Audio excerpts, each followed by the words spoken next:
Hey, ladies and gentlemen. I'm Chris. I'm your tour guide this afternoon here in the city of Savannah.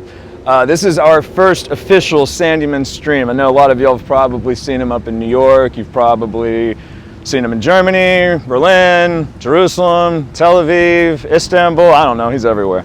But yeah, we're here in Savannah today. And honestly, you could not have gotten here or showed up for a better day. It's the first week of spring. It's 75, maybe 80 degrees outside. It's perfect breeze. People have got their spring clothes on. People are smiling. The bad weather's gone.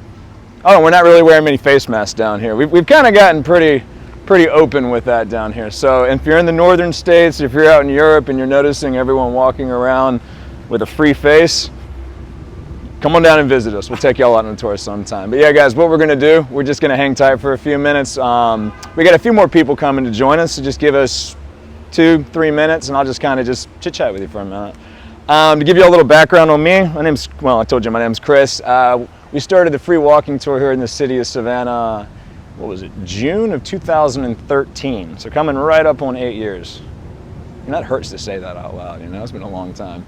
But yeah, we got 8 years in. We've been running the operation from this square, right here, Johnson Square, from the very beginning. And this is definitely, you know, my home city. Family's been here 5 generations, so very, very happy y'all showed up, and I'm very, very excited about showing everything with y'all. Don't want to get too quick, you know, try to hold on to all the good information for when everyone arrives. But also, if y'all are any curiosities, any questions, any clarities that you think you're going to need as the tour goes on, just go there in the comment section at the bottom, write it in. Myself and Chris, the photographer, or the guy holding the camera, we'll let each other know, and we'll make sure to interact with y'all as much as we can to make sure you get y'all some clarity and get you the best experience while you're just kind of hanging out here. Just give us a few more minutes, guys. We're gonna get a few more people come on, and yeah, we'll get started. And we're just gonna enjoy all the people riding around in motorcycles, blasting, what song is that? Hotel California. There he goes. Told you. So yeah, just while we're hanging, you're gonna find, I would say, it's that extra little punch, extra little benefit you get when you come out to Savannah. We have a lot of squares, just parks that was the whole city was designed around, and all around we have live oak trees. It's that real beautiful essence of the city. It's, you know, to me, when I tell people to come here, it's always, you know, when I talk to people who come here and they want to tell me about the experience, usually the first things they talk about is it's one of two things. It's the trees. They're beautiful. They have Spanish moss. They're very, very pretty. These actually particularly are about 180 years old, so they're not as old as the colony itself, but you'll see them more, and we'll continue to see more and more and more. Some of them go back to about as old as 300 years old. Oh, we got some people from Texas. Hey, Texas, that's where my brother lives, actually. How's the after blizzard treating y'all? Oh, in Germany. Guten Tag, y'all. Palmyra. Oh, Palmyra. From Sicily, huh? Why not? All right, my Italian's very bad. I did live in Rome for a short time, and the only thing I really remember is just the wrist movement. You know, that's my best Italian at this point. But yeah, it's been a few years since that happened. But yeah, we're talking about the trees. That's obviously one of the main marquee visuals when you come to the city. The second one, it's alcohol. I'm sure a lot of y'all can say that about your cities, but Savannah's a little different. In the United States, you really only have about 4 different cities: Savannah, New Orleans, Las Vegas, Key West. What's that? Oh, okay. So I saw the booze. But yeah, we have what we call a no open container law here. You guys can just show up, and you can't have glass because we're gonna keep it a little classy. But if you put anything in a plastic container, there they go. There's the alcohol. Sir, can we get y'all to model that alcohol for 2 seconds? There you go. Yeah, thank you. So it being Saturday morning, last night was Saturday night. It was a big hectic out last night. I was out for a little bit. You're gonna see something a little strange at some point. We might see someone passed out. You might see someone passed out. I don't know. It's you'll never really know. But right now, you definitely have the phenomena of everyone waking up a little hungover. and then going to brunch and then doing the mimosas all day. So we good on time? All right. All right, ladies and gentlemen. Oh, we got technical. All right, we're good to go. Yeah. All right. Well, thank you all again. If y'all just arrived, my name is Chris. I will try not to be too dramatic, but we're gonna have a good time today. Y'all, we're here, we have arrived, we're getting started. This is the first square that was ever built in Savannah. When the settlers first got here, it was in 1733. The reason Savannah was actually settled, the first colony of Georgia, is it was supposed to be a military buffer between English South Carolina and Spanish Florida down in St. Augustine. So here in the historic district, we're actually on a 40-foot bluff. And you won't be able to see it, but if you can kind of look right down here past City Hall, on the other side of that, that's River Street. It drops straight down, and that's where a lot of your military barracks are located, right over here. But these squares originally, and this is actually something not very well known, originally the squares, the design actually comes from China, from Beijing. Our founder, General James Oglethorpe, came over from England, obviously, originally, but when he was a younger man, he was stationed in Beijing, in China. So these squares were actually built here for the intention of the ability to mobilize troops in the city, right? So if the Spanish ever came from St. Augustine and they made ground and they attacked the city, you have this massive area. Remember, there's no trees back then at this point. Massive area your troops can convene and conduct battle from inside the city. And you'll see it here in a second. We'll go north, we'll go south, we'll go east, we'll go west. There's squares in every single direction. So if you're fighting with the Spanish, all of a sudden you can get strategic. You can flank your men out. You can come around, right? I'm not a military expert. I've never even read The Art of War or anything, but this is what the purpose was. So we have these beautiful squares today, beautiful trees in them, the best places to recreate. Just all a big result of being a military buffer back in 1733. So that's a little fun bit for everybody. Actually, come here real quick. Let's have a look at this guy. So we're gonna have a monument in the center of every square. It's gonna be over and over and over again. This one right here, I would have to say, is easily maybe, easily maybe, yeah, we'll say that. Easily maybe the most forgotten guy in our early history in the United States of America. As you can see up here, his name's Nathanael Greene, born in Rhode Island, 1742, died in Georgia, soldier, friend of Washington, blah, da, da, da, da, da. Yeah, Nathanael Greene was, in a very interesting way, his story branches out, has a lot of different branches to it, but he originally was from Rhode Island. He was a Quaker, and if you can recall much about the Quaker peoples, we're told that they were more or less pacifists back in the past. You know, they weren't okay with conducting war or taking place in war. So he was exiled from them when he decided to take place in the Revolutionary War. So early on, he took command of a militia group. The militia group was up in New England, and y'all might actually, and I should, for all you historians out there, my apologies for making this reference. I just got to, just because it's easy. There's a movie, it's the most historically inaccurate movie you'll ever see, called The Patriot. Yes, it's really bad. However, there's one thing in that movie you should see. It was the war tactics. It's called guerrilla warfare. It was the way that the colonists would, attack the British when they're out in the open and run away really quick. It was the way that the colonists had fought with the Native Americans when they were here. Now, up until this point in time in history, this was not the gentlemanly way of warfare, the way that you conduct battle, right? Remember the British, they'd be out there in the big field standing side by side. Everyone lines up and the guy across from you just points a musket right at you and good luck. I don't know. It looks horrifying, especially considering most of those kids were teenagers. This is the guy who came in and changed the game. Now, yes, it might have been a war crime at the time, but he's the one who comes in and implements the militia that you would see in the movie, The Patriot. This is the game changer. He's the one who would force General Cornwallis, the British general from the South. He forced him up north into Yorktown, right? And then at Yorktown, he forced him to surrender. This was the beginning of the end of the war. This is when the colonists took control. Interesting. War ends in 1783. He's a hero all across the South. State of Georgia gives him a large tract of land. Today it's called Mulberry Grove Plantation. It's not so far outside the city. It's about 10 miles away. Interesting thing about this, 1786, he's out in the field, he's planting, he's in a three-piece wool suit, and he drops dead of a heat stroke. Very anticlimactic story, I know, to our hero, but it's going to be something better on this one. His wife, her name was Catherine Greene. She was a very educated woman back then at that point in time. Yeah, tell you what, we'll run over here for 2 seconds. Very educated woman. She remarries another man. She has 5 children, and they were originally from Rhode Island, like we were talking about. They contacted a family friend, and he wasn't anyone of any significance at the time, but he comes down, and his whole purpose is to tutor their children out on the farm away from the city of Savannah. Well, this man actually went by a name that I'm sure many of y'all recognize, Eli Whitney. Eli Whitney on Mulberry Grove Plantation, 1793, 7 years after the death of Nathanael Greene, invented the cotton gin.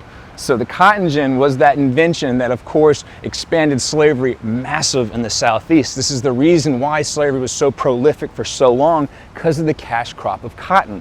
And I know it's a bit of a stretch, but we always kind of go back into the stages of history, you know? If this man had never died of a heat stroke, maybe the you know, you can completely speculate, but you kind of look at it. Everything is going to be connected to something else. And for the sake of him, well, his death, it did lead to the invention of the cotton gin in 1793.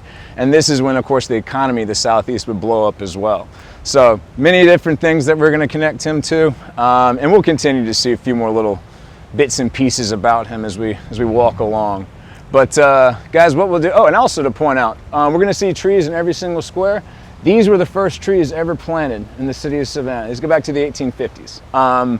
This one here, this one here, and the one behind it. These are the 2 oldest, the 2 first that were ever planted. We have one tree that's a little over 300 years old, but it's not in one of the squares. It's over by Forsyth Park. We'll probably get there somewhere close by, so hopefully we can get that on the film as well. But this is, like I was saying, well, this and the alcohol. These are those 2 main points of our entertainment here in the city. So guys, what we'll do is we're gonna make a little walk. We're gonna head down towards our, I guess you would call it the central park of Savannah. It's called Forsyth Park. It's 30 acres altogether, but it's our big recreating park that's a little farther down the road. We're gonna hit 5 squares along the way. Our second one's Wright Square. I'm gonna fill a few little details in for y'all as we kind of kick it along. See if we got any questions from y'all. Oh yes, the weather is absolutely perfect. What's it like where you're at? Yeah, and I don't know if you noticed, the sandals might be a clear giveaway. It's you know, all right. So we shouldn't brag too much. Last week, yeah, it was pretty rough. Well, rough by Savannah standards is about 50 degrees and raining. So my brother living in Austin, Texas, he got 2 blizzards. So. So I'm not going to compete with him for who had a worse week last week. But guys, we're going to walk up here. We're coming up on what's called Broughton Street. Broughton Street, this is our, you'd call it like the central hub in downtown. Deanna asks, where's the name of, where's the name of Savannah come from? Diana, you make an amazing question, and there's no real answer to it. But I will tell you the stories. I'll tell you where the story might have come, or the name might have come from. 2 stories, well, 3, but 2 good ones. The first one is that when the colonists first arrived, it was February 12th, we just had Georgia Day a few weeks ago, 1773. And the legend has it that a young girl named Anna fell off the boat as they were coming into port, and everyone on the ship started screaming, "Save Anna, save Anna, save Anna, save Anna." And if you don't believe that, good job. It's probably not true.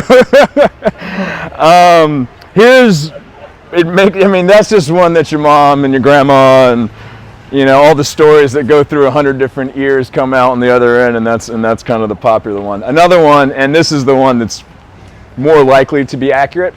It was February when they arrived, so still wintertime at that point, right? So, and you wouldn't know this, but we have a bunch of marsh grass over Savannah, huge marsh area. Now in the summertime, it's very, very green, very, very lush, but in the winter, it's brown, right? It's looks like junction. It's what it's called. It's called junction, but it's brown on top.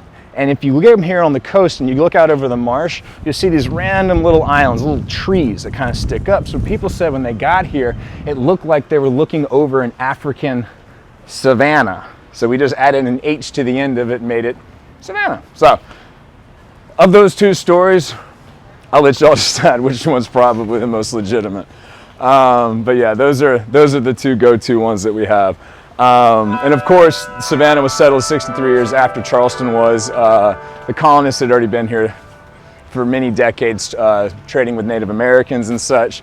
So there are other legends as to how that name could have come around. But those two stories, those are our two most popular for sure. So yeah, we're coming into Wright Square. Now we're trying to get some flowers blooming. We're gonna have the azaleas popping out here in a few weeks. So yeah, if y'all ever get the opportunity to come to Savannah for the azalea bloom, it is, you know, words don't really describe it. I mean, all the bushes, everything you see there right now, it's currently green, is just popping out with whites and pinks and purples and reds, and it's just the most, yeah, y'all have seen the Masters maybe, right? Augusta, Georgia is not too far away from here, the golf course. The same thing here, it's just covered in colors everywhere we go to. So what we'll do, we're gonna walk right over here. We're gonna see this monument from Mr. Tomochichi.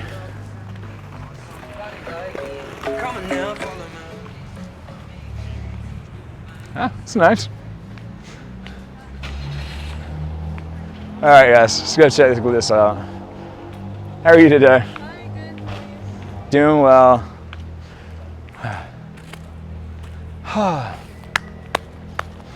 So this granite, actually, funny story. This is the cheapest monument in the whole city of Savannah. The most expensive one is right over there in the center of the square. It actually cost $1. Was the tally of the whole thing. This one's actually one that's really interesting. It's kind of near and dear to my heart because, as far as I am concerned, in the Americas, not just the United States, no other story really exists like this that commemorated the chieftain, the Native American chieftain, when the colonists first arrived here. So you can kind of see this for a second. In memory of Tomochichi, the Mickve, the chieftain of the Yamacraw Indian tribe, the companion of Oglethorpe, everything else. This is, well, I'll tell you, as a child, you know, they teach you Georgia history, they teach you X-ray. We had to remember songs for this guy. It goes, Tomochichi, Tomochichi, Oglethorpe. I won't do the whole thing, but it's definitely one of those ones. There's a lot of other names, and I'm just, it's too much. As a kid, you don't realize how bad of a singer you are, and as an adult, not so much. But the monument here itself, so Tomochichi was an old man. He was actually part of the Creek Nation up in South Carolina, and he had been to battle with the British in South Carolina. Over time, he was one of the leaders of the Creeks, and what they did was there was disagreements over what the future relations with colonists should be. Some believed it should be war, he believed it should be diplomacy, so there was a split. He split off from the Creek Nation, came down here to Savannah with his followers. We're told about 200. They're called the Yamacraw tribe. So they arrived here. When Oglethorpe got here, there was a very amicable, can't get that word out, very friendly relationship, if you will. There was actually a treaty drawn out between the two. There was no wars ever took place. And the treaty said that there'd be 3 barrier islands off the coast of Georgia that would always remain indigenous, as well as the burial grounds just to the west of here, not so far away. And this did remain. It did remain for quite a while. Problem being is you kind of had a situation where it depended on the 2 leaders who were here and that friendship to be sustained for that treaty to live. But when Oglethorpe would eventually go back to England, Tomochichi would eventually pass away. We kind of lost this over time. But yeah, so guys, this monument here, well, I should tell you this isn't where he's buried. We'll come over here for a second. Oglethorpe got here in 1733. Now, Tomochichi, we're told, when he got here, he was 93 years old. No, excuse me, 91 years old. Would pass away at the age of 97 years old. Seems like a stretch back then, but this is what we're told. And also, it wasn't just his age, the man's stature was just grand. He was approximately, and again, it could be a stretch, but about 7 feet tall. Now, back then, that was humongous and compared to what we know as today. But with that being said, all other men came up to about the bottom of his shoulder. Very, very, very large man. He would actually go back with Oglethorpe to London to meet the king, along with his wife at one point in time. Now, you might remember Pocahontas was the first one to do that. That goes way back to Jamestown, but it had continued on. He was one of the few that actually went and visited.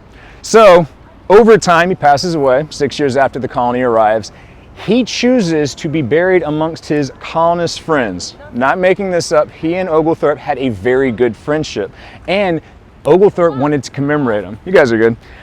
He wanted to commemorate him. What he wanted to do is he wanted to bury him in the dead center of the city, and he gave him an English military-style funeral to do so.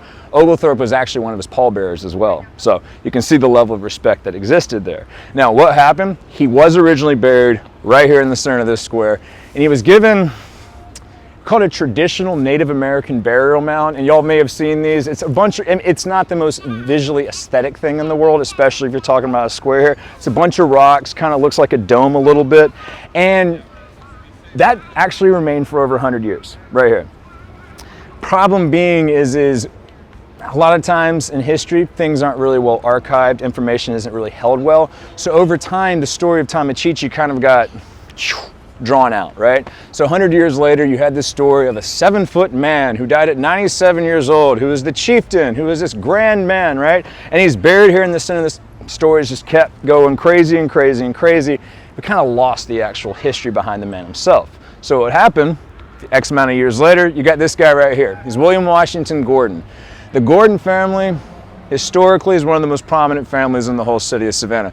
This is the guy who brought a bunch of the wealth down here. He built the railroads that would run up to Atlanta and then connect the Savannah port, right? So this is where all the infrastructure would come from. So he, being the guy that brought all the money here, of course, we got to be able to build a monument. So over time, about 100 years after Tomochichi had passed away, we have a big pile of rocks here. We don't even know if the stories are real in the first place, so they decided to get rid of it. As they're erecting the foundation of this one right here, Tomochichi's body was found right over here, right on the side that we're at. As the story goes, I wasn't there to see it, but you know, he tried to believe the best in people. He was left there. He was respected, and William Washington Gordon Monument was built just right off to the side of where his body was at rest. So, the reason why we have that piece of granite over there, it was actually William Washington Gordon's niece. She was the young lady who wanted to commemorate Tomochichi and make sure his history was never lost again. So she would call up, it was in Stone Mountain, Georgia, is where it came from. Biggest piece of granite that we have around here. And for $1, she got that. She bought that, and it was put on a train car that her uncle was the one who put together. And it was sitting down here, and it was put right over in the corner of the square, so his legacy was never forgotten again. So, not to brag, but I'm going to for a second on my city. Yeah, as far as commemorating, you know, a Native American, a chieftain, a man who was a leader amongst his people, I'm not aware of any other cities, at least in the United States, that actually has gone as far to remember this their early on people, whether it be, I guess you would say Pocahontas, but yeah, this is something that we obviously keep very near and dear to our hearts, is because this guy was such an integral part of the success of the early colony. So we got his monument here today, and maybe if I get a few mimosas, I'll sing you that song here in a second, yeah? But yeah, guys, so yeah, this is Wright Square. This is our second square in the city. Definitely a kind of a fun place. There's a lot of restaurants around here, really popular to grab yourself a open container and have at it. So let's see, we got ourselves a question. What? Want more trees? No. Oh, okay, just the trees in general? Okay. So, just comment that they love that. Okay. So yeah, don't worry, I'm a nature hippie. I will talk about trees all you want me to. I'll go climb a tree, go hug a tree, go do whatever. But yeah, actually, might worth just having a little scan around. We have our old courthouse over here. Beautiful building. Today it's just government offices, I believe. The building there next to it is one of the oldest churches, second oldest church in the state of Georgia. It's a Lutheran church, originally from Germans who came over here. And over here on the far other side of the square, well, today it's a courthouse. It's a federal courthouse, but originally it was a post office. And this, to me, I'll say is one of my top 3 favorite as far as, you know, as far as buildings and the architecture and the aesthetics of the whole thing. So yes, have a look at this one for a moment. How's everyone else feel? Anybody else hungover from last night? Because as I look around the square here, there's some people having a hard time. Some sunglasses, even though it's kind of cloudy at the moment. Y'all know the look. All right, guys, we're gonna run on up to Chippewa Square here. So yeah, actually, to fill y'all in, Georgia was first settled. Okay, so something interesting. You might recall Jamestown was 1607. It was the first colony. South Carolina was the 12th colony. It was 1670 when Charleston was settled. So that's 63 years. Savannah, 1733. Another 63 years. So there was a lot of lessons that had already been learned in the early stages of the Americas before they ever got here. So as a result of this, there were 4 prohibitions that were put on our 13th colony here that were not allowed, no matter what. Of that, the first one, all right, so they're gonna get better as we go on here. The first one was no liquor, no hard liquor. Beer and wine was legal, liquor was not. It lasted 3 years. They tried, it didn't, it came in, you know, it's gonna come in one way or another. So the illegal rum running industry was strong here in the early stages. The first was no liquor. The second, what was it? No Catholics. Catholics not allowed in Savannah. It's not that we don't like you now, it's just that the Spanish were Catholic and we were at war with them. England and Spain were at war back then. They were 2.5 hours down south in South Carolina. So if you're a Catholic in Savannah, you could have been a spy, right? So you can't have Catholics here. So as a result of no Catholics during the time, this is also during the time of the Spanish Inquisition that was taking place. There's a very large group of Jewish persons who escaped Spain and Portugal. They went via to England and then they came to Savannah. Well, reason being is they had a doctor by the name of Dr. Nunez. He did change his last name to avoid the Inquisition, but when they would arrive here, he was the only doctor. He was the main guy, and this is why they had a safe haven here in the city of Savannah. They would eventually flee and go up to Charleston because it was believed that Savannah was going to be attacked by the Spanish, so they didn't stay very long. But this was the 3rd Jewish congregation to ever come to the United States of America. The first 2, Newport, Rhode Island, and New York City, both of those were Sephardi. The third one, both of those were Ashkenazi. The third one was Sephardi, and they came down to Savannah. They were, of course, being from Spain and Portugal.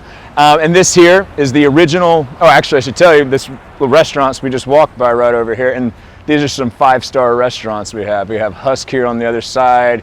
We have Collins Quarter, which is probably the most famous place to get brunch. All of these are built directly on top of the first cemetery in the city of Savannah. So we have many, I guess we have a few logistics problems we run into here and there. But one of which is that as you walk around the city, you're going to be on top of cemeteries 50% of the time, 30%, 40%, a lot of the time. I don't really know. But we kind of have this saying here that, well, pre-COVID, we had about 14 million people visiting the city of Savannah every year. If you divide that by 365, it's a little over 60,000.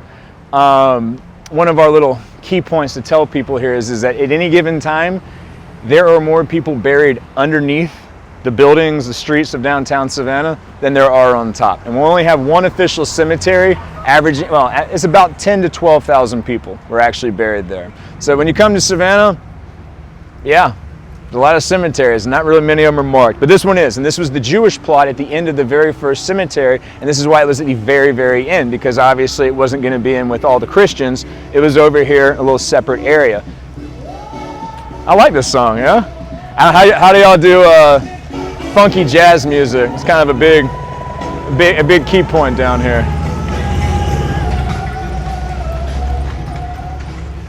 When we were kids, me and my cousins, we'd always have Elvis dance parties at our grandma's house. So kind of reminds me what grandma would be pumping out back in the day. Hey, we're having some connection issues in this particular section. So we're just going to keep on moving and reconnect. Shannon reached out just to let us know. Thank you, Shannon. Shannon, we appreciate that. Yeah. So we're going to move forward a little bit and see if we can clear that up with everybody. Worst comes to worst, if you're having connection issues and the bandwidth isn't looking great, we're going to repost this video that we're doing live now. We'll repost the actual video version of it in like 2 hours. There you go. And we hope we need to get it working here because we got the most unlikely, I would say, most famous spot in the whole city is right here in Eyeshot. So yeah, this is the Independent Presbyterian Church. Fun bit, my great-grandma was the one who actually donated the bell for the top up there. So I've never been to church here before, but you know, it's where she went.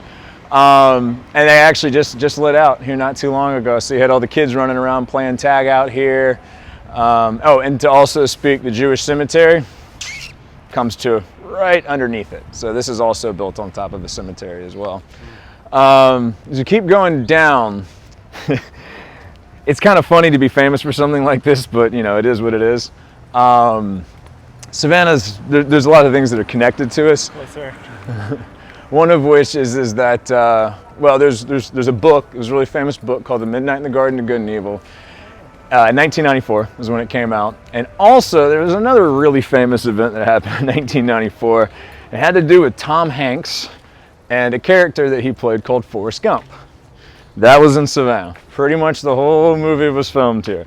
So as we come up here to this spot, you're gonna see this nice couple walking up to the black sign that says Chippewa Square. That little black sign right there is where the bench of Forrest Gump used to be. I understand that's probably very upsetting to quite a few of y'all. It was never a bus stop. It was just a movie prop from the very beginning. And you should also point this out, guys, as we look at the squares here. This is one way, just circles around in one direction. It being a bus stop, well, in the United States, I don't know if y'all are watching from any of the UK countries, obviously we drive on the right-hand side of the road. Well, if the bus is going to pull up, it's going the wrong direction, right? There was no two-way traffic. So this was nothing more than a movie prop from the very beginning. Originally, there was an attempt to keep the bench here. There were 4 of them used in the movie. It was made of fiberglass. But yeah, y'all know 1 out of 1,000 people is going to ruin something for everybody. There was a kid apparently took a chisel, broke a chunk of it off, and tried selling it on eBay. That's when eBay was brand new back then, so it was kind of like a internet black market at the point. But this is the spot right here. This is where life is like a box of chocolates, stupid is as stupid does, all the things his mama told him. Y'all know the stories, right? But yeah, so when y'all get here and there's that opening scene, the feathers just fluttering around so poetically in every direction. This is that whole area you see around you. So I'm gonna guess that a few of y'all are about to go click on that movie here in a second and be like, oh, that's the, oh, okay, yeah, look at the building. It's right over there. So y'all have that, and y'all come on out. We'll quote the movie all you want to when you get here. Yes, sir. Cause Marina reaches out from Croatia, Europe to say hi. Gives a thumbs up to the Midnight Garden of Good and Evil and asks about the Savannah waterfront. Okay, so the Savannah waterfront, guys, we have actually, so Savannah... Are we going to see the Savannah waterfront is what Cause is asking. Okay, so yeah, so Savannah, we have the largest historic district in the whole country. It's 2.4 square miles. So for this particular tour, we're not going to be able to make it down there because there's just too much ground to cover and not enough time to do so. But come the future, we're going to continue to do more live streams. We're going to have more routes that we're going to be running. And the riverfront will definitely be on that list. It'll probably be the very next one we do. So thank you for that question. And what part of Croatia are you from? You have a beautiful country, one of my favorites. I absolutely loved it when I visited there years ago. Cause was here in 2013 visiting Savannah. Oh yeah, that's when we started the company. You might have been one of my first tours. So.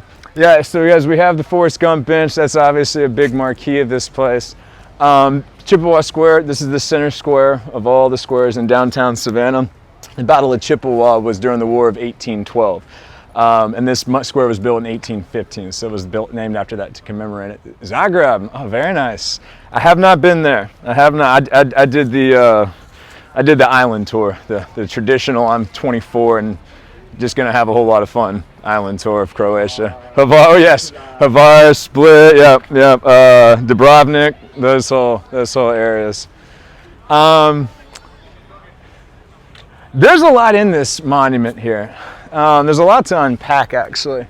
So this is our guy. This is General James Oglethorpe. This is the man who is the numero uno founding father of the city of Savannah.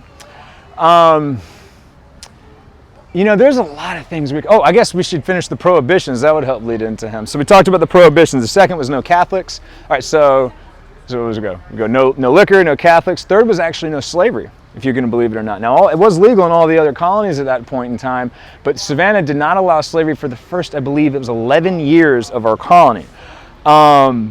Unfortunately, guys, we would love to say that this was a moral stance. It was not what was taking place. South Carolina already being there for 63 years at that point in time in history. And we speculate saying this, but there was already very wealthy land and slave owners who lived there. So by keeping slavery out of the new colony of Georgia, it appeared that it might have been a little bit more of a power move, right? If you keep these men out, then Oglethorpe himself could really keep the colony to his own liking, kind of make sure that, you know, his reign was number one without all the interruptions. So Though slavery was not allowed here in the early stages, it was eventually. And it only was about 11 years after the colony was first settled. So that was the third one. There's no slavery. And the fourth one. I'm going to get some of y'all. Some of y'all are about to look at someone next to you and go, ah! Because you've never heard anything like this before. There'll never be anything like it again. There's no lawyers.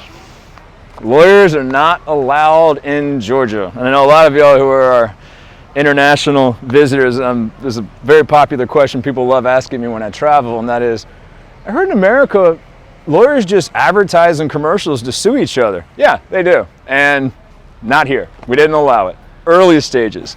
Again, why is this? Well, you can bicker and you can make up any reasons you want, but again, kind of going back to the same reason for slavery, it was a power move. If you're going to put men in here that know the law and men in here who can, of course, go and argue in front of a judge, this is a good way to lose your power. So by keeping lawyers out, the man could actually see Georgia onto his own liking. Now, you could say the guy was a communist before communism existed. He wanted a utopia. That was the idea. And I know it's not a great thing to call it nowadays, but it had a good thought years and years and years ago. The idea was to make Georgia a utopia. Obviously, that's impossible. It's never going to happen.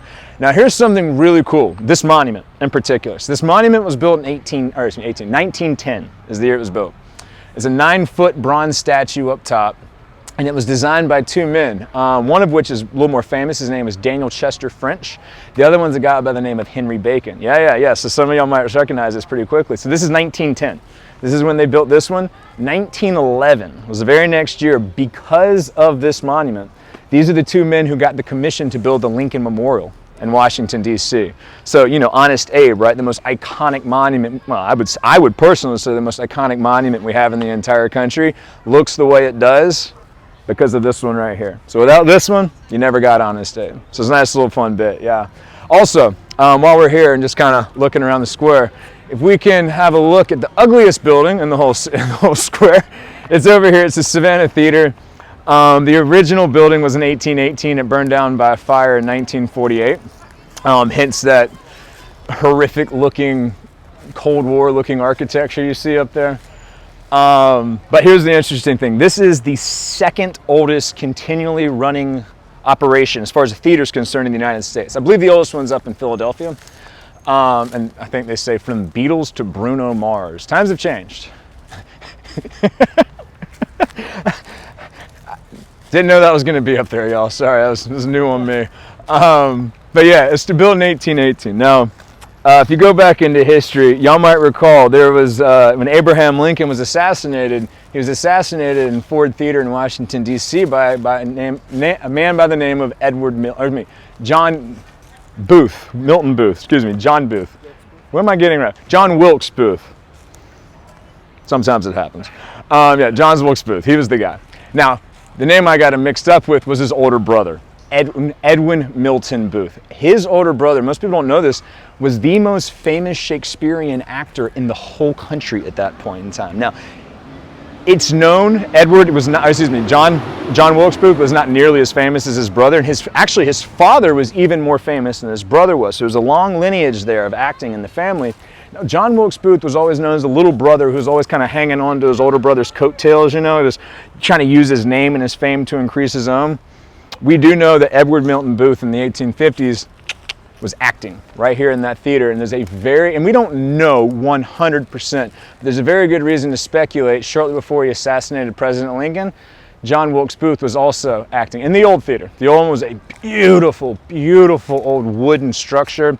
You guys can look at it really quick online. It's something that's quite spectacular. And then, of course, the architecture of the age in 1948 was this beauty that you see here. But again, and it's a stretch, but you kind of have the 6 degrees of separation that are always taking place. The men who built the monument right here in the center of our square were also the two men who built the monument for the president who was assassinated by the guy that we believe was acting right there. I don't know if any of y'all know that Bacon guy, 6 degrees of separation. We always try to kind of tie it back in a little bit. But yeah, so this is our main square. This is Chippewa Square. If y'all ever make it out here for St. Patrick's Day, make it for St. Patrick's Day. Only if you like to drink a lot, because otherwise you're just going to get annoyed. But this is kind of that hot spot. Everything you will see here is just covered. People wearing green, drinking green beer, wearing a green hat. Everyone wants to be Irish for a day. So, have we got any questions? Today, is this a movie or live theater? It's a live theater. It's a live theater today. Yeah, they still have performances there. I think they're working at about 35% of their capacity at the moment. But yeah, still do. Me and my family come here every Christmas. I don't even know what we're watching. It's for my mom. You guys know how that works, right? It's to make Mama happy. So yeah, what we'll do, might as well have a little look around the square here for a second. We have our Gallery Espresso here. That's I guess you would call that my office. It's the coffee shop that I'm always posted up in and chit-chatting with. I'm a little ADHD, so sitting still for too long doesn't work that well for me. Hey, how are y'all? So yeah, this is kind of that central place where, I don't know if you'll ever watch that movie show Friends. It was like that spot where they all meet up. The Central Perk, I think is what it's called. Yeah, this is our version of that here in Savannah.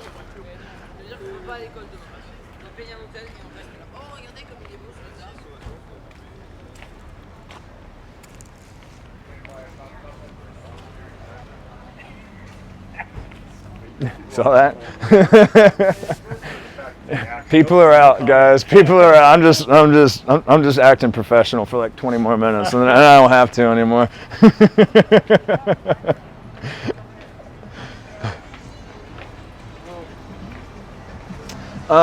Let's see. What else we got for y'all right around here? We got Sixpence Pub. It's nothing. Well, depending on who you talk to, that might be the most haunted building in the whole city of Savannah. But, and I guess I should tell y'all this. Savannah, back in 2010, was actually, there was a group called a Parapsychology Research Institute. I can't say that 5 times fast. It took a lot just to get out the first one. But this was a group that actually did a 2-year investigation in 12 different cities around the country. And this is Savannah. It's, are we good on sound? Yeah, there was a comment that the mic had cut off for a second, but okay. It's okay now. We're okay? Yeah. All right. So yeah, it was Savannah, it was Charleston, it was New Orleans, it was Gettysburg, it was Salem, a few others. I don't really remember all of them, but Savannah would actually win the most active, the most paranormal location in the city, or in the whole country. So as a result, there is, that marquee event to do in Savannah, other than just taking a history tour, it's taking a ghost tour while you're here. We got a comment, 2 questions. 1, is that a real red British phone booth back there? And 2, yes to ghost stories. Yes to ghost stories? Okay, yes, that is a real British phone booth. Do you have a ghost story for that place? Should we swing back real quick? That one right there? No, because it's made up.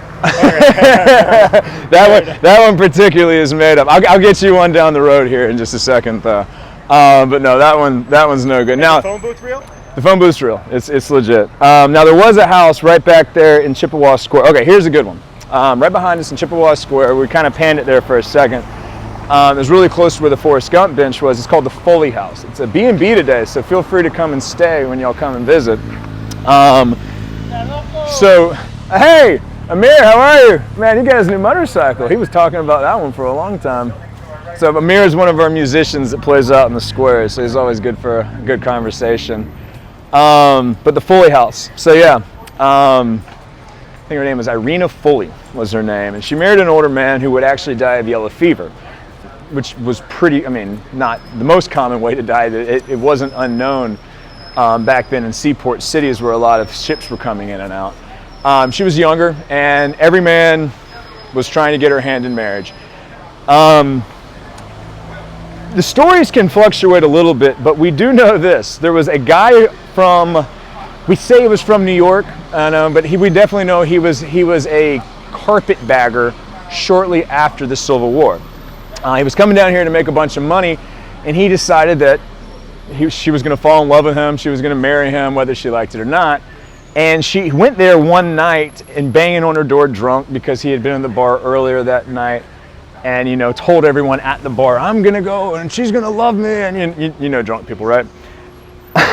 So he goes there, bangs on the door. The neighbors all around here, so she has to go down and answer, and he was never seen again. Disappeared that night. So legitimately, the police went, questioned her, everyone. The bartender says yes, he was going there. The people who own the houses next to him say yes, he was here, we heard him outside. They went in, they interrogated her, they couldn't find anything. This is what we find out. she had actually fallen in love with a handyman, a guy who did a lot of work on her house. And they would shortly after that leave Savannah, sell the house, and move to Macon, Georgia, just south of Atlanta. And that's where they would, you know, live out the rest of their lives. But we never found out what happened to the guy from up north until 1987. I know that because that was the year I was born. In 1987, they were, so the house was a B&B, and they bought the house directly next to it. And down in the parlor, in the main floor, they were breaking out the wall, right, so they could connect it and expand the lobby. Well, when they broke the wall, there was a false wall. They found a skeleton. It was the man's skeleton. He had been killed. They think that he got hit in the head with maybe like a candle holder or something like that. And in order to conceal the murder, the handyman bricked him inside a false wall. And when they were expanding it, they found his remains. So that's where we actually. So the Foley House is B&B today. Yeah, and well, we do know as well where the interrogations were taking place of Miss Foley. She was sitting right next to the body when it was happening. Yeah. Talk about a poker face, right? Let's give Mike some space. Let's kind of work our way over here for a second. So here's another haunted house for you. This is called the Sorrel Weed House, right over here. The orange one, yeah. Yeah, so the guy who built it came from Haiti, actually. So that's why it kind of has that Caribbean look behind it. And the stories about it, you know, there's a few stories, you know, I can tell you some might be true, some definitely are not. But when the city of Savannah, we were here in 1733, the British took over Savannah in 1779 during the Revolutionary War. It was called the Siege of Savannah. It was actually the bloodiest hour of the entire revolution. Over 1,000 colonists lost their lives in less than an hour. I believe it was 18 British soldiers died. Very, very few. And this is where the battle would take place. So the outskirts of the city. So out here where we are currently right now in this beautiful, beautiful square with all the trees, this is just a big wide open field. This is where the city gates kind of ended at. So this is where the engagement took place. And if y'all, you know, go back and remember much about those times and what would take place, oh, here's two things. They would bury the men at the point of the actual, you know, where would all take place. So 5-6 years ago, something like that, they were doing restoration on the house, and what wound up happening, they were finding all, you know, buttons from colonial uniforms. They were finding medals and things like this. So this was a burial site. This is actually another cemetery. It was buried right on top of it. Yeah, so there's that fun little bit. Also, what was taking place right here where we are, for the haunted stories, for the cemetery aspect, the men who survived, the colonists, they didn't take them captive. They did what was called running them down the gauntlet. So if you are a man who survived the battle, you have a few of you left, what would take place, you and your friends, you or whoever your comrades were, you would start out and you'd have men on either side of you with their muskets with the bayonet on the end, and you had to run down the gauntlet and they just poke at you, stabbing you, sides, legs, head, neck, wherever, and you had to make it to the end and then you would live. No one ever made it to the end. That's what was taking place right here, and a lot of those men who were buried underneath this location, that's what happened to them. So there's a lot of brutality that was taking place back then. So the Sorrel Weed House, yeah, it has tours today. Actually, it's one of the more popular house tours to go in at nighttime. And an old girlfriend of mine said that she used to run a company. This is the place right here where quite often the customers actually have the most amount of interactions. So they also did surgery down in the basement down there for many times. You know the old types. Here's a good one. Going to come out to the Civil War. You get a flesh wound, right? Gangrene would set in. You didn't typically have the ability to disinfect anything. They really didn't know what that was. So when gangrene would set in, they had to hack you. I mean, if they didn't hack your limb off, you were going to die from it. So what they would do is they'd put a lead bullet in your mouth, called biting the bullet. That's where we get that term from. It's going to mean something you really don't want to do. And then they would take a saw, cut off your limb. So that's what was taking place down in the basement of that house as well. Should point this out. We have right over here. Actually, let's just walk over here for a second. We'll kind of do a little side trip. This, I would be willing to say the most significant event historically that's ever taken place in Savannah. It's kind of stationed over here. So for all, I mean, and people who love Civil War history, I mean, they know history about as well as any person I've ever met. But the city of Savannah was actually occupied by General Sherman during his March to the Sea campaign. He got here November of 1864, and he would occupy the city of Savannah with 62,000 troops for 6.5 weeks. Excuse me, it was December 22nd. I got that number wrong. There you go. So December 22nd, 1864 to February 1st, 1865. This beautiful house over here on the right, this is the Meldrim greenhouse. This is the house that he would make his headquarters while he was here. Today it's a parish house for the church right next to it, St. John's. Really beautiful, beautiful. And when they built this, I think was it like $93,000 was the total cost of it. And that's, you know, something like 7 or 8 million in today's currency. But to the point of Sherman, you know, speculating is always fun when it comes to history, but there's something interesting about Sherman and his Savannah experience. Now Sherman, some of y'all know, and Chris was just there not too long ago, if you go to Atlanta, Sherman actually occupied Atlanta. And he burned down well over 50% of the city after he already had control of it, just simply to do it. His idea was more or less to crush the spirit of the Southerners, to absolutely end the war and not give them another opportunity to continue to fight. He wanted to just suck all the energy right out of them, and that's exactly what he did. He burned down Atlanta. Within a few weeks, well over 50% of the city. Just burned it. Didn't matter what it was, just burned it. Comes to the city of Savannah. Stays for 6 weeks. Nothing gets burned. I'm going to point this out. There was one other small town in North Georgia that was actually spared. I can't exactly speak to why that city was spared, but I can say as far as any prominent city, whether it be Savannah, whether it be Columbia, South Carolina, whether it be Milledgeville, Georgia, whether it be Atlanta, Savannah is the only one that was not laid to waste. So we can ask ourselves, you know, why? Well, if we go to our history books, there's a lot of fun information in there that our grandmas like to tell us. And it was that Savannah's too pretty to burn, and everyone's so friendly, and we have the Southern hospitality, and we say y'all a lot, and blah, blah, blah. Probably not true, right? You believe it growing up because people tell you enough times when you really dig into it. But when you kind of start getting, you know, real about it, you kind of have to say there's something else here. Now, y'all probably didn't know this. City of Savannah is actually where the Girl Scouts of America were actually founded. Juliette Gordon Low, the woman who started the Girl Scouts, she was married to a guy by the name of William Low. Juliette Gordon Low, actually the daughter of William Washington Gordon, our guy over there. So she was high society. But she married a guy who was well-to-do from England, and she went over to England and met the guy by the name of Robert Baden-Powell. He's the one who started the Boy Scouts in 1907 in England. And then 1912 is when Juliette Gordon Low, she divorced her husband, she came back here, and she started the Girl Scouts. Now, fun thing about Juliette Gordon Low, her family was arguably the most prominent family in the city. I mean, it definitely seemed to be that way. But here's something most people don't know. Her mother's family was actually one of the families that's really well known for founding the city of Chicago. They developed the city of Chicago, and her mom obviously was from Illinois. Now, most people kind of seem to not really remember this, but most all the generals from the Union, from the North, were all from Ohio or Illinois area. Grant, Sherman, Hooker, all these guys were.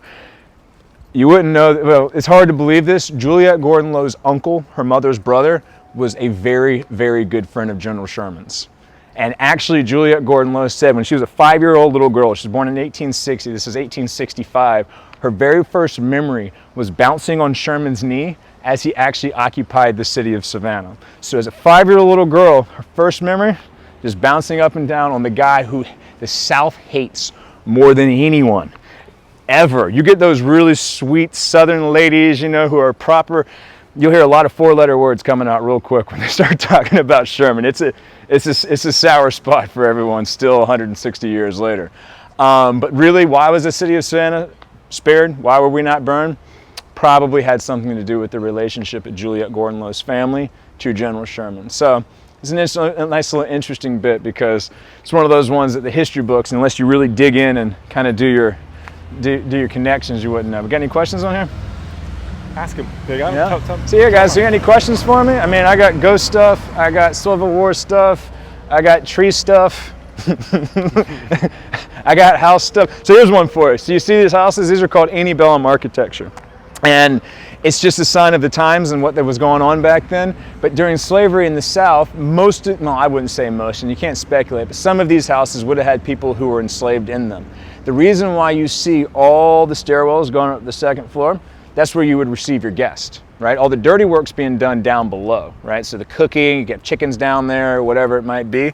That's why you wouldn't have your guests there. They would receive them on the second floor, and then usually on the back of these houses, there's a guest house. And that's where they would stay at. They didn't actually stay in the house with you and your family. So whenever you walk around, you'll continue to see second floor always comes and meets on the second floor. The stairwell does. That is the case. That's just a cause of the times. And we come around here. We have our first armory right here in the city of Savannah. We'll walk up to them, but we're gonna have. We love jaywalking around here too. It's barely even frowned upon. Just pretend we're drunk. Yeah, if we just have an open container and put something in it, it's like, oh, now they're totally legit, you know. If you're sober and doing it, then all of a sudden. But yeah, so these cannons here, yeah, I mean, we'll walk up to them, but they were actually stowed underneath the armory here when General Sherman arrived, because he would have melted them down and turned them into cannonballs. And that's what happened with a lot of the old armory here. He would melt them down and turn them into munitions. SCAD, yeah. So the Savannah College of Art and Design. Savannah had in the 1950s, a lot of the money was leaving the cities. There's a lot of just degradation, a lot of vacancies all around. So SCAD came in the 70s, and they were one of the saving graces of the city of Savannah. And they bring in, I believe the last number was 12,000 or 14,000 students. That's undergrad and overgrad, but yeah, all from all over the world. So these guys, the whole city definitely owes a debt of gratitude to. What are we looking for right now? I love Coast Marina. You're my favorite. You're right. The South is so much more beautiful than the North. No offense to anyone on the North. Chris is from the North. The other Chris I'm standing here with. Everywhere looks well maintained and taken care of. Yeah. So the historic district is definitely there for the entertainment of the visitors. You'll find plenty of locals around here as well. 9 to 1, probably. Pretty much everyone's a visitor. So as far as your overall experience here in the city of Savannah, yeah, everything's well primmed, well taken care of. Lots of right-hand corners, and oh yeah. So I guess point this out. So thanks for seeing that, Mr. Photographer. We have the Scottish Rite Temple. This is the Freemasons Society, and just a personal opinion, it's my personal favorite building in the whole city. This is Art Deco. I'm not an architecture major, anyone of any significant pedigree, but when it just comes to visuals, this is the one that's the best just to kind of sit back and enjoy because just guys. Yeah, one of these days I'll get invited inside so I can see what's going on the other end. So yeah, these were the cannons that we were talking about that would have been melted down. So yeah, these were stored underneath when Sherman was actually here, and these come from the Revolutionary War. So they date back pretty far. All right, guys. So we're walking into the residential area in downtown. So we're going to start seeing a lot of absolutely just gorgeous homes. We're actually on our way up to a road. The consensus here amongst locals is that this is the marquee road in the city. As far as having the most beautiful visuals are concerned, it's right here on Jones Street. This road was developed by a guy by the name of Jones, and there's a big lie that goes on about it. The term keeping up with the Joneses did not happen from here. I know it sounds nice, right? It sounds nice and romantic, and I mean, considering we just came from where Forrest Gump was, I mean, maybe, right? But no, it has nothing to do with it. But Jones, something fun about this road, it's bricked over the whole way back and forth. And what Jones did was he actually offered it to the Irish population. Now, Irish did not have a good shake at it at all. As a matter of fact, we're told on some of the barrier islands off here on the coast of Georgia, Whereas enslaved persons were used for a particular type of work, and Irishmen, on the other hand, there was no such thing as ownership. So what you would do is you give them the most dangerous jobs you could possibly have. You pay them $1 for a day to go swim in a swamp, right? To go fix something out, and then he gets bitten and eaten by a crocodile. It's cost you $1, right? So the Irish were about as bottom as they could possibly be, not treated well at all.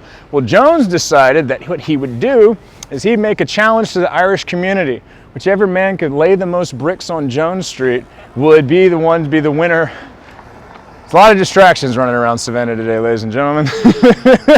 But yeah, they'd be the winner of the gold coin. He had a gold coin. I don't really know what the value of the gold coin was, but apparently so many Irishmen showed up because this is such a lucrative offer at the time. It was paved in a day and a half, maybe. Yeah, but we're told a day. It could just be there for dramatics, but it was knocked out almost immediately. So it cost them 1 gold coin for the whole road.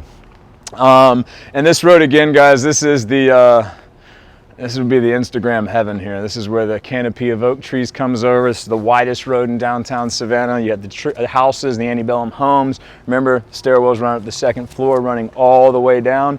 And this is usually, when y'all do come and visit Savannah, it's where I always tell people, if you want to go do a house watching tour, this is kind of the place to get started at.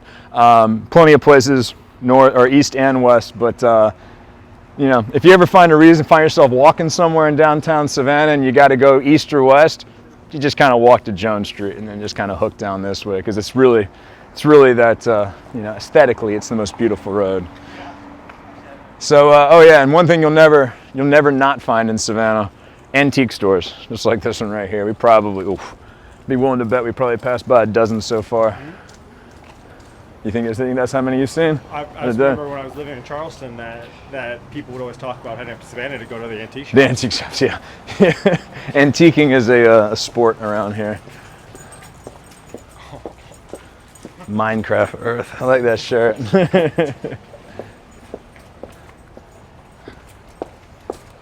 So yeah, as we come forward, you see the houses get more and more grandiose as time goes on.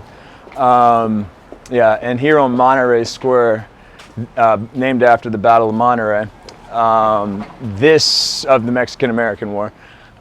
This is, to me, it's just a personal opinion, this is the most beautiful housing square, square for houses in the entire city.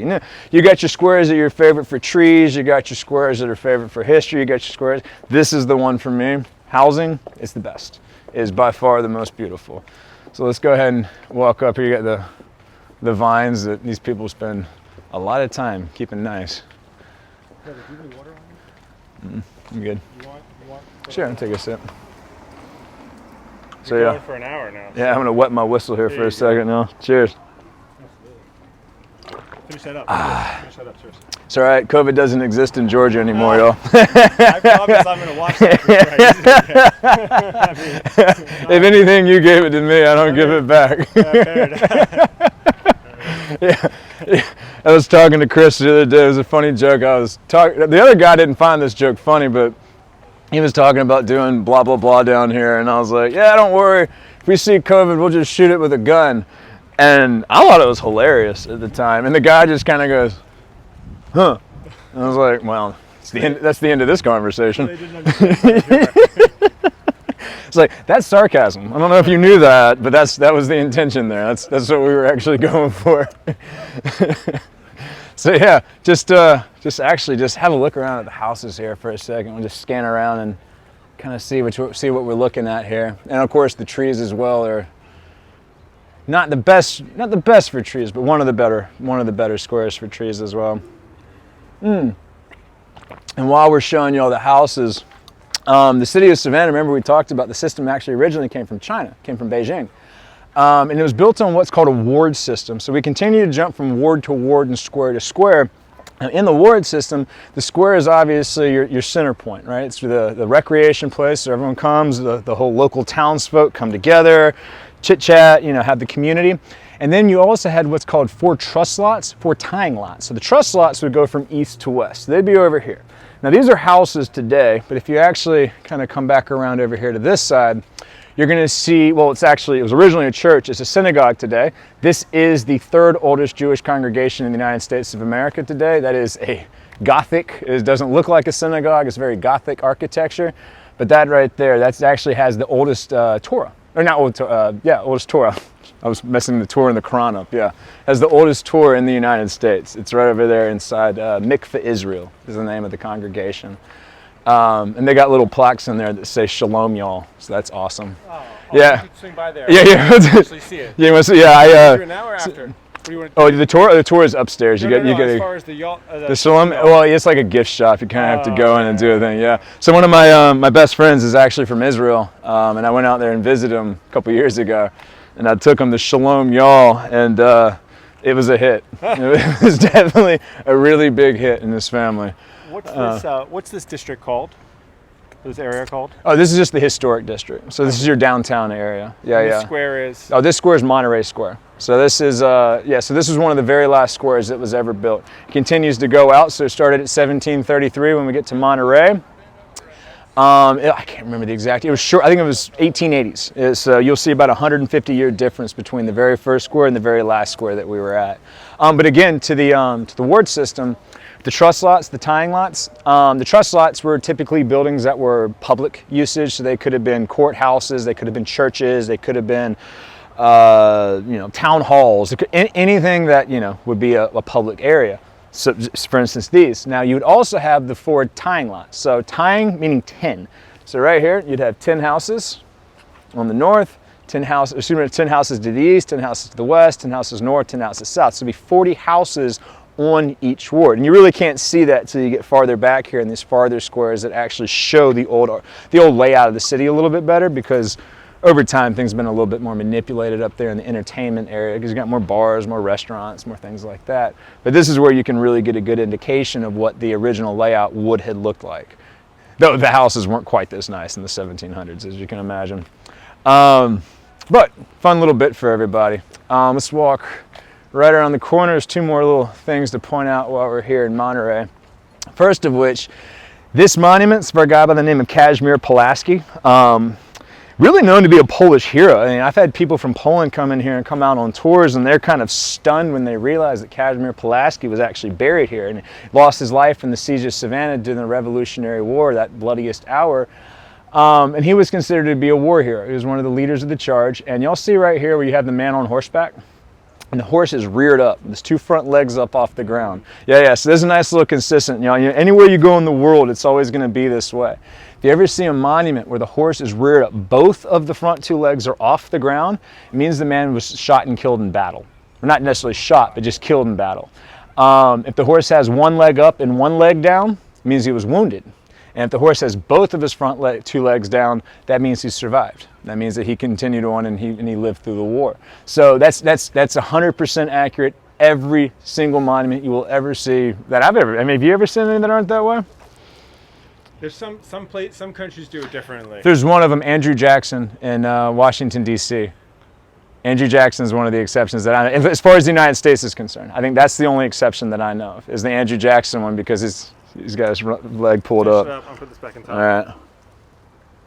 Is that vodka in there? No. So, we had a comment for the Midnight in the Garden of Good and Evil earlier, yeah? This is the house. This is the Mercer-Williams House. This is the, arguably, actually I wouldn't even argue, I'd say this is the most famous house in the whole city. Midnight in the Garden of Good and Evil, it was written in 1994 by John Burdett. It was actually on the New York Times bestseller list for over 4 years. It set the record at that point in time. The story is a bit risque, and you could say that the conservative South didn't exactly like the narration of everything from witch doctors to parties of just orgies, and it was bad. It was to the point where it's not exactly like it's a conversation you want to have with your grandma, but it was part of the city. It was what was going on. And a man by the name of Jim Williams killed his young lover by the name of Danny. Danny, what's his last name? Danny. We'll just go with Danny. My cousin Danny. So it was an 8-year court case. There were 4 different court cases. 1 was guilty, 2 hung juries, and then eventually you came out with an innocent verdict. The story itself, and actually something interesting, my man Chris back here behind the camera can tell you more about it than I can. But the international tourism market, 1995. Is that about the time when you remember really when it blew up? So here's something most people don't know. When we talk about these horrible atrocities that took place in the past, in this country, the United States of America, in 1895, the average person lived on approximately $1 a day by the standard of today. So in 1895, this is abject poverty by the UN standards, okay? So up until 1895, abject poverty was the norm all throughout history. All of a sudden, 1895 hits. In 1850, you had the steam engine, right? You sort of had factories coming in. You might know that sports, recreation, were all invented right around this time, 1895. This is when all of a sudden the quality of life started getting better. So 1995 comes around, 100 years after that, you now have a middle class. You now have enough expendable income in each home where travel becomes more of an option, right? You have more hotels, you have more airplane companies, things like this. You actually had the logistics to do it. So Savannah was a big benefit of this. So that, the book coming out in 1994, the international tourism market scaling up in 1995, this is the reason why Savannah has become one of the big marquee places to visit in the South. The story, actually I could tell you this, my mom's tennis partner when I was a kid moved here from Manchester, England, simply just because she read the book. It had that level of effect on a lot of people. Yeah, in this house, this is where the murder took place. This is actually owned today by Jim Williams' sister. It's a museum. You can go inside, you can take pictures, you can run around. It sounds silly, but there's only one rule, and that's that you cannot talk about the book because it is still a sore spot with her. So when you go in there, the house was built by the great-grandfather of Savannah's poet laureate, Johnny Mercer, one of the greatest songwriters ever. So when you go in there, you're just supposed to talk about Moon River. Some of y'all might know that song. That was written by Johnny Mercer. So yeah, you're really just supposed to keep the chit-chat to the Grammy winner, to the Grammy songwriter. So we got Monterey Square here, guys. This is, to me, if you want to come see houses, come to Monterey Square. Right here on the corner, this is, well, needs restoring, but it's my favorite house in the whole city. It's Alex Raskin's Antique Store. So don't tell him I told you because he'd get pissed at me if I did. But I typically tell people, yeah, you just pretend like you're shopping and you can run up to the 5th floor and see the most beautiful view of Forsyth Park and the whole city of Savannah. And you can just see a house in its absolute just pure glory. It needs a lot of work done on it, you can believe this.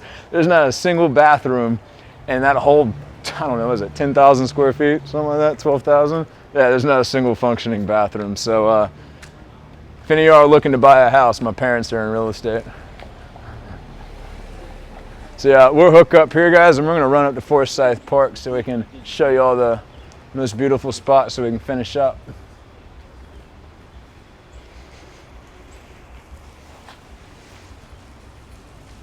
You got any questions from the crew? Cost mentions he didn't know about the horse. Oh yeah? Hey man, well I don't know. We might have to dig into that one, but you know, I'm not sure everyone follows the rules like they're supposed to, but I do think that is the general consensus of what it's supposed to be. And also through the mists of time. Yeah. Sometimes, you know, details can get a little bit cloudy. It's them mists. Yeah, exactly. Yeah, cloudy details. So here we go. This guy's on our right. This is what you will call the most grandiose house we got. It was just recently bought by Richard Kessler. He owns a bunch of 5-star hotels here in town. Really nice guy. He's from a small town right outside of Savannah. You know, just self-made man. Came in here, bought a house for $5 million and sunk another 6 into it. So it's an $11 million home. He's got all the big game from Africa in there and got a big old pool out back. He's gonna be my friend one day. Still working on that.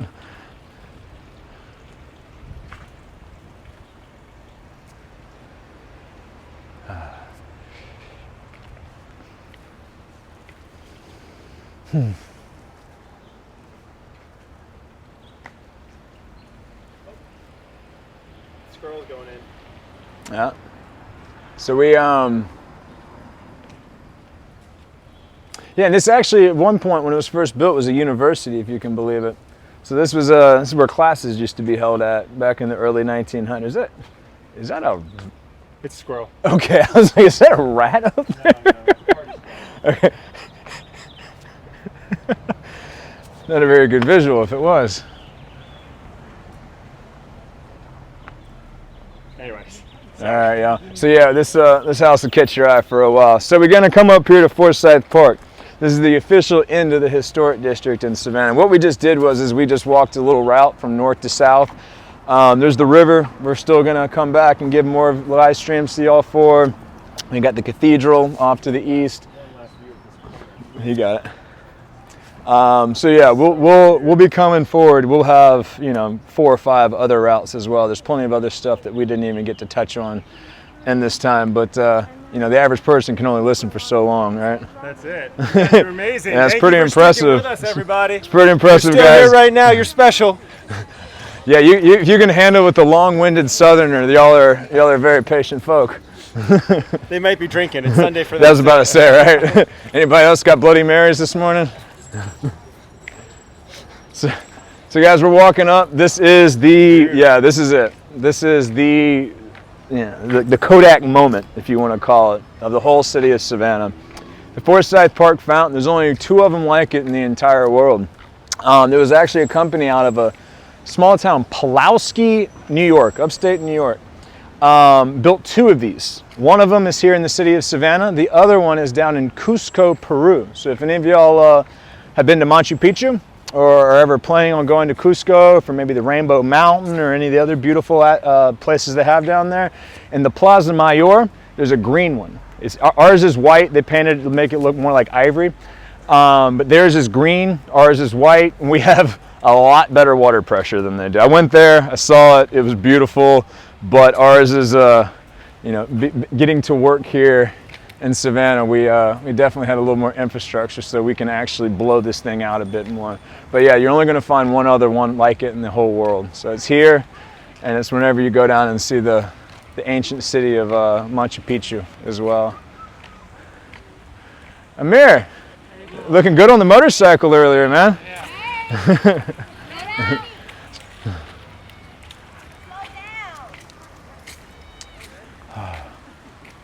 So we can wrap it up.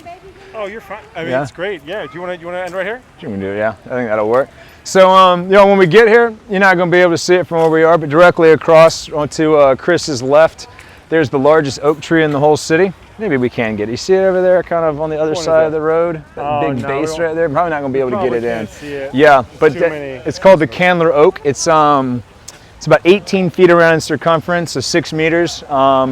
And it's about 300 years old. So it is going to dwarf all the other live oak trees in the city of Savannah. It was there when the colonists first arrived. It was a springling back at that point.